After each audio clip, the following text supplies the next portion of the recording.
साथीहरु आज म यो भिडियो एउटा रियल स्टोरीबाट सुरु गर्दैछु। तपाईहरुले सुनिल कुमारको नाम त सुन्नुभएको होला, जसले चाहिँ कौन बनेगा करोडपतिको सिजन 5 मा 5 करोड रुपैयाँ जितेका थिए। तपाईहरुलाई अब लाग्न सक्छ कि 5 करोड रुपैयाँ जितिसकेपछि त जिन्दगी मस्त हुनेछ, चिल हुनेछ, आफूले चाहेको चीज किन्न सकिनेछ, जिन्दगीभरि पैसाको कमी हुने छैन, मस्त जिन्दगी कट्नेछ भनेर सोच्नुहुन्छ भने यहीँरी नै चाहिँ सुनिल कुमार के भन्छन् भने जब उनले कौन बनेगा करोडपति जितेर 5 करोड रुपैयाँ जिते त्यसपछि उहाँको समय एकदमै खराब रह्यो।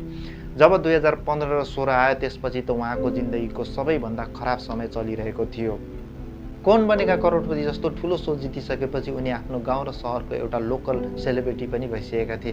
त्यही कारणले गर्दाखेरि उनले महिनामा 10 देखि 15 वटा शोमा अटेन्ड गर्न जानु पर्दथ्यो। त्यही कारणले गर्दाखेरि उनले सोचेको पढाइ पूरा गर्छु, आफ्नो भिजन पूरा गर्छु जो सोचेका थिए त्यो कुरा पनि उनले पूरा गर्न सकेनन्। र साथै उनले मिडिया लभर भएका हुनाले उनले मिडियाको लागि देखाउनको लागि भए पनि ठुलो बिजनेसमा लगानी गर्ने गर्दथे, इन्भेस्टमेन्ट गर्ने गर्दथे र साथै उनी महिनामा ठुलो डोनेसनहरू पनि गर्ने गर्दथे। जस्तै 40,000 50,000 को उनी डोनेसन गर्ने गर्दथे र धेरै समयपछि उनलाई के पनि थाहा भयो कि उनले धेरै डोनेसन गरेका डोनेसनहरूमा स्क्यामहरू भएको थियो, फ्रडहरू भएको थियो भनेर।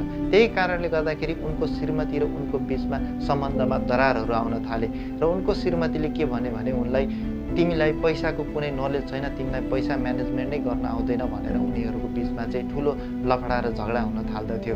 उनले त्यो कुरालाई पनि मान्दछन् कि उनको श्रीमतीले जे भनेको थियो त्यो सत्य हो, किनकि उनले जब कौन बनेगा करोडपति शो जितेर 5 करोड रुपैयाँ कमाएका थिए त्यो आज उनीसँग 1 रुपैयाँ पनि छैन।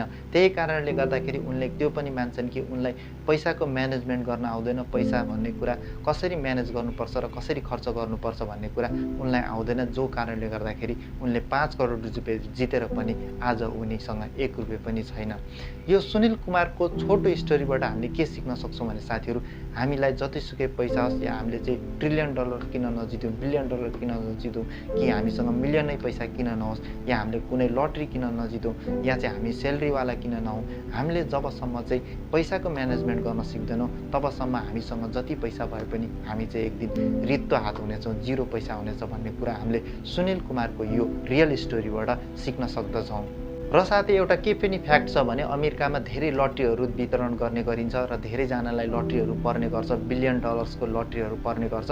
तर जसले पनि त्यो लटरी जितेका छन् त्यसमध्ये 99% मान्छेहरू फेरि गरिब नै रहेका छन्। तपाईहरुले त्यसको लागि गुगलमा सर्च गरेर पनि त्यो आँकडा हेर्न सक्नुहुनेछ। यसले के प्रश्न पार्छ भने साथीहरू, जबसम्म हामीले चाहिँ मनी म्यानेजमेन्ट भनेको मतलब पैसालाई म्यानेज गर्न सिक्दैनौँ त्यति बेलासम्म हामीले चाहिँ जब म्यानेजमेन्ट नै सिकेनौँ भनेपछि हामीसँग जति पैसा कमाऊ, जति लखपति पैसा किन नकमाऊ, तपाईको सेलरी 10 लाख किन नहोस् तर तपाईसँग पैसा भनेको जिरो नै रहनेछ। त्यसैले हामीले मनी म्यानेजमेन्ट भन्ने कुरालाई चाहिँ सिक्न एकदमै जरुरी छ साथीहरू। अब सिक्न त सिक्ने, कसरी सिक्ने भन्ने प्रश्न तपाईहरुको आएको छ भने म तपाईहरुलाई एउटा सानो एउटा स्ट्यान्डर्ड गोल्डन रुल तपाईहरुको लागि लिएर आएको छु, जसलाई भनिन्छ 50-30-20 रुल। यो रुललाई तपाईले फलो गर्नुभयो भने साथीहरू तपाईलाई जिन्दगीमा पैसाको प्रब्लम हुने छैन। अब यसको लागि हामी व्हाइट बोर्डमा गएर प्र्याक्टिकल सहित सिक्नेछौँ कि यो 50-30-20 रुल के हो भनेर। जस्तै तपाईहरुको लागि मैले व्हाइट बोर्डमा लेखेको छु कि 50-30-20 रुल भनेर। जस्तै 50 भनेको निड्स, 30 भनेको वान्ट्स र 20 भनेको सेभिङ भनेर लेखेको छु साथीहरू। अब यो के हो भनेर हामी अगाडि बुझ्दै जानेछौँ। तर 50-30-20 रुल युज गर्नको लागि चाहिँ हामीसँग 3 वटा बैंक अकाउन्ट हुनु जरुरी छ, जसमा चाहिँ तपाईले 3टा बैंक अकाउन्ट खोल्नुहुनेछ र त्यसमा चाहिँ तपाईले एउटा बैंक अकाउन्टमा 50% र 30% र 20% को रुल युज गर्नुहुनेछ। जस्तै तपाईको चाहिँ सेलरी चाहिँ महिनाको 1000 रुपैयाँ रहेको छ। मैले चाहिँ एकदमै न्यूनतम सेलरी लिएको साथीहरू, किनकि यहाँ धेरै भन्दा धेरै पैसा कमाउने मान्छे पनि छ र थोरै भन्दा थोरै पैसा कमाउने मान्छे पनि छ। जस्तै कसैको 5-6 लाखको सेलरी पनि हुन सक्छ भने कसैले दिन दिहाडी गरेर दिनको 500 रुपैयाँ पनि कमाउने मान्छेहरू छन्। त्यही हुनाले चाहिँ मैले सबैले बुझोस् भन्नको लागि चाहिँ एकदम न्यूनतम 1000 रुपैयाँ सेलरी लिएको हो। यसलाई चाहिँ तपाईले अन्यथा नलिनु होला।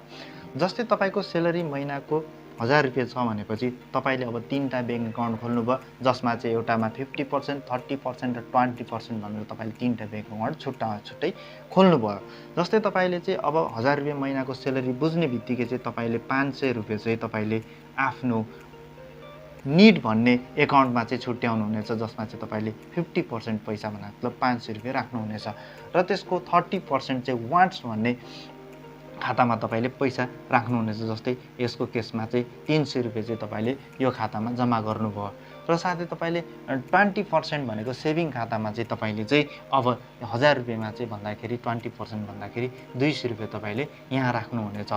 अब हामीले यो किन राख्यौँ भन्दाखेरि चाहिँ महिनाको सेलेरी बुझ्ने बित्तिकै हामीले 50%मा 500 रुपियाँ, 30%मा चाहिँ 30% वाला खातामा चाहिँ 300 रुपियाँ र 20% वाला खातामा चाहिँ 200 रुपियाँ किन राख्यौँ भन्दाखेरि साथीहरू जस्तै हामीले चाहिँ निडवाला खाता हो हाम्रो 50% भनेको चाहिँ जस्तै हामीले 500 रुपियाँ यो निडवाला खातामा जम्मा गर्छौँ भनेपछि हामीले चाहिँ यो पैसा किन जम्मा गऱ्यौँ भन्दाखेरि चाहिँ जस्तै तपाईँको घर खर्च होला होइन, जस्तै बिजुलीको बिल तिर्नुपर्ने होला, जस्तै स्कुलको फी तिर्नुपर्ने होला, जस्तै रासन किन्नु पर्यो, चामल दाल चामल चिनी जे चिज पनि किन्नु छ भनेको मतलब यो निडवाला खाता भनेको 50% वाला खाता भनेको चाहिँ हामीले यसमा जम्मा गरेको पैसा चाहिँ पुरै घर खर्चको लागि चाहिँ युज गर्नेछौँ। भनेको मतलब घरमा चाहिने आवश्यकताका सामानहरू जस्तै जे चिज पनि हुनसक्छ घरको आवश्यकताका चिजहरूको लागि चाहिँ हामीले यो 50% खाताबाट चाहिँ सम्पूर्ण पैसा खर्च गर्नेछौँ र 30 र 20% वाला खाता चाहिँ यसको लागि घर खर्चको लागि चाहिँ हामी चलाउने छैनौँ। यो कुरा हामीले बुझिहाल्यौँ साथीहरू। त्यसपछि हामी जाउँ दोस्रो 30% वाला खाता जसमा चाहिँ हामीले वान्ट्स भनेर छुट्याएका छौँ। भनेको मतलब वान्ट्स भनेको मतलब चाहिँ तपाईँलाई आवश्यक परेको चिज जस्तै तपाईँले चाहनुभएको चिज चाहिँ जस्तै तपाईँले अहिले भर्खरै आइफोन 14 लन्च भएको छ भने चाहिँ तपाईँले आइफोन 14 किन्ने सोच बनाउनु भएको छ भनेपछि त्यसको लागि चाहिँ वान्ट्सवाला खातामा जम्मा गरेको पैसाले तपाईँले किन्नुहुनेछ। अब हामीले सोच्नेछौँ होइन 30% होइन 300 रुपियाँ जस्तै तपाईँले अब 30,000 कमाउनुहुन्छ भनेपछि अब त्यही हिसाबको पैसाले होइन 30%ले त कहिले आउने होइन आइफोन 14 भन्दाखेरि चाहिँ हामीले आज नै किन्ने होइन साथीहरू, हामीले लङ टर्म भिजन राखेर चाहिँ किन्ने हो। हामीले लोन लिएर अरूलाई देखाउनको लागि लोनले किन्यौँ भने हामी लोनको चक्करमा फस्नेछौँ जसले गर्दाखेरि हामी सधैँ गरिब हुनेछौँ, लोन तिर्दा हैरान हुनेछौँ। जस्तै इएमआईमा पनि आजभोलि फोनहरू किन्न पाइन्छ तर इएमआईमा लिएर हामीले त्यहाँ महँगो पैसा तिरेर चाहिँ लोन तिरेर चाहिँ हामीले किन्नुभन्दा हामीले सेभिङ गरेको पैसाले चाहिँ हामीले त्यो फोनहरू किन्यौँ भने हामीलाई बेग्लै मजा पनि आउनेछ, हामीलाई न कुनै ऋण हुनेछ न कुनै टेन्सन हुनेछ। त्यसैले चाहिँ हामीले वान्टमा चाहिँ हामीले छुट्याएको पैसा जस्तै यो केसमा 1000 रुपियाँ सेलेरी थियो भने 300 रुपियाँ छुट्याएका छौँ भने चाहिँ अब हामीले यो पैसाले चाहिँ के गर्नेछौँ भनेपछि हामीले आफूलाई चाहिएको जस्तै मोबाइल किन्न सक्छौँ होइन। जस्तै तपाईँ फ्यामिलीसँग घुम्न जानुहुँदैछ, भ्याकेसनमा जानुहुनेछ भने चाहिँ फ्यामिली भ्याकेसनमा जान सक्नुहुनेछ। साथै तपाईँ आफ्नो साथीहरूसँग पार्टी गर्न चाहनुहुन्छ भने त्यस पार्टीमा जान सक्नुहुन्छ। त्यसको लागि चाहिँ यो पैसा यो वान्ट्सवाला खाताबाट तपाईँले खर्च गर्नुहुनेछ र साथै चाहिँ तपाईँले चाहिँ कुनै गोल राख्नुभएको छ होइन म यो चिज किन्नेछु जस्तै एउटा राम्रो जुत्ता किन्नेछु भने त्यसको लागि पनि तपाईँले यही खाताबाट चाहिँ आफूलाई चाहिएको चिजहरू होइन बाइक किन्नेछु यो किन्नेछु भने तपाईँले यो खाताबाट मात्रै खर्च गर्नुहुनेछ।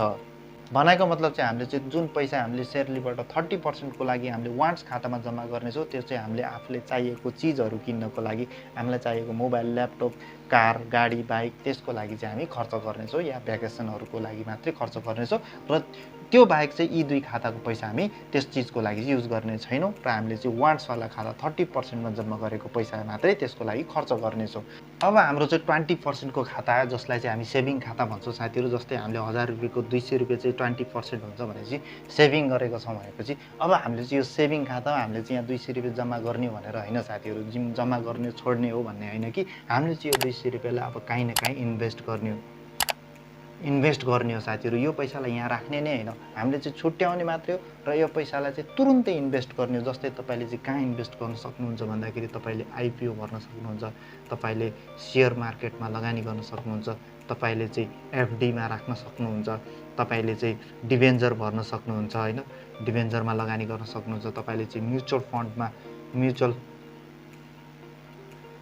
फन्डमा चाहिँ लगानी गर्न सक्नुहुन्छ, साथै तपाईँले रियल इस्टेटमा पैसा लगाउन सक्नुहुन्छ होइन र तपाईँले चाहिँ एसआइपी गर्न सक्नुहुन्छ, साथै तपाईँले एसआइपीमा लगानी गर्न सक्नुहुन्छ। भनेको मतलब तपाईँले चाहिँ यहाँ जम्मा गरेको पैसा चाहिँ यहाँ छोड्ने होइन कि तपाईँले छुट्याउने बित्तिकै केही 2-3 दिनभित्रमै तपाईँले यी विभिन्न क्षेत्रमा चाहिँ तपाईँले यो पैसालाई इन्भेस्ट गर्ने हो साथीहरू। जसले गर्दाखेरि के हुन्छ भने तपाईँले यहाँ जम्मा गरेको पैसा कहीँ इन्भेस्ट गर्नुहुन्छ भने त्यो ग्रो हुँदै जानेछ, लङ टर्ममा त झन्झन धेरै ग्रो हुँदै जानेछ र साथै इन्भेस्ट गरेर मात्रै छोड्ने होइन कि त्यहाँबाट आएको रिटर्न पैसालाई पनि हामीले खाने होइन कि हामीले खर्च गर्ने होइन कि त्यो पैसालाई फेरि हामीले रिइन्भेस्ट गरिदिने हो साथीहरू। भनाइ मतलब त्यहाँबाट जति पनि इन्कम हुन्छ त्यो पैसालाई फेरि हामीले रिइन्भेस्ट गर्ने हो र प्रत्येक महिना हामीले 20% आफ्नो सेलरीको छुट्याउँदै हामीले चाहिँ त्यो पैसालाई इन्भेस्ट गर्दै जाने हो। जसले गर्दाखेरि के हुन्छ भने तपाईँ चाहिँ अहिले फ्री हुनुहुन्छ, जस्तै मोबाइलमा फिल्म हेरिराख्नु भएको छ या फ्यामिलीसँग घुम्न जानुभएको छ, साथीसँग चिल गर्दै हुनुहुन्छ, सुतिराख्नु भएको छ, तपाईँ कुनै ठाउँमा काम गर्दै हुनुहुन्छ, जब गर्दै हुनुहुन्छ, बिजनेस गर्दै हुनुहुन्छ भने पनि तपाईँको लागि चाहिँ यो पैसाले तपाईँको लागि काम गरिरहेको छ। तपाईँको पैसाले तपाईँकै लागि पैसा कमाउने काम गरिरहेको छ। जसले गर्दाखेरि के हुन्छ भने तपाईँलाई लङ टर्ममा चाहिँ वेल्दी बनाउँछ, धनी बनाउँदै जानेछ। जस्तै तपाईँले आज 200 रुपियाँदेखि स्टार्ट गर्दै हुनुहुन्छ भने भोलि तपाईँलाई लखपति करोडपति बनाउने काम यसैले गर्नेछ। त्यसैले तपाईँले चाहिँ 20% यहाँ चाहिँ छुट्याएर आफ्नो सेलरीको त्यसलाई चाहिँ इन्भेस्ट गर्नुपर्दछ र लगातार रूपमा इन्भेस्ट गर्दै गर्नुपर्नेछ। जसले गर्दाखेरि तपाईँलाई पैसाको कमी हुन दिँदैन र तपाईँको वेल्थ क्रिएसनमा चाहिँ मद्दत गर्नेछ र तपाईँलाई धनी बनाउँदै जानेछ साथीहरू। तपाईँले चाहिँ आफ्नो सेलरीको जहिले पनि 50% चाहिँ आफ्नो घर खर्चको लागि छुट्याउनु हुनेछ, 30% आफूलाई चाहिने सामानहरू, आफूले सोचेका चिजहरू किन्नको लागि युज गर्नुहुनेछ भने 20% पैसा चाहिँ तपाईँले इन्भेस्ट गर्नुहुनेछ। जसले गर्दाखेरि तपाईँलाई तपाईँको पैसाले नै पैसा कमाएर दिनेछ र तपाईँलाई पैसाको कमी हुन कहिले पनि दिँदैन साथीहरू। हामीले यस भिडियोको स्टार्टिङमा सुनेका थियौँ सुनिल कुमारको स्टोरी, जसमा चाहिँ उहाँले केबिसी भने मतलब कौन बनेगा करोडपतिमा 5 करोड रुपियाँ जितेर पनि 5 करोड रुपियाँ पैसा जितेर पनि तर उनले आफ्नो पैसाको म्यानेजमेन्ट गर्न नजानेको हुनाले, म्यानेजमेन्ट गर्न नसिकेको हुनाले चाहिँ उहाँ फेरि 5 करोडबाट 0 रुपियाँमा झर्नुभएको थियो। भनेको मतलब जहाँबाट स्टार्ट गर्नुभएको थियो त्यही ठाउँमा आएर फेरि शून्यता गरिबीको अवस्थामा आइपुग्नु भयो। त्यो कुरा हामीलाई नहोस्, हामी पनि त्यो स्थितिमा फेरि रिटर्न नहौँ भन्नको लागि साथीहरू हामीले चाहिँ यो 50-30-20 को रुल आफ्नो जीवनमा एकदमै गहन रूपमा चाहिँ इम्प्लिमेन्ट गर्न जरुरी छ। जसले गर्दाखेरि तपाईँलाई कहिले पनि पैसाको प्रब्लम आउन दिँदैन, फाइनान्सियल प्रब्लम आउन दिँदैन, तपाईँसँग पैसाको कमी हुँदैन। तपाईँलाई जतिखेर चाह्यो त्यतिखेर तपाईँसँग पैसा नै पैसा हुनेछ साथीहरू।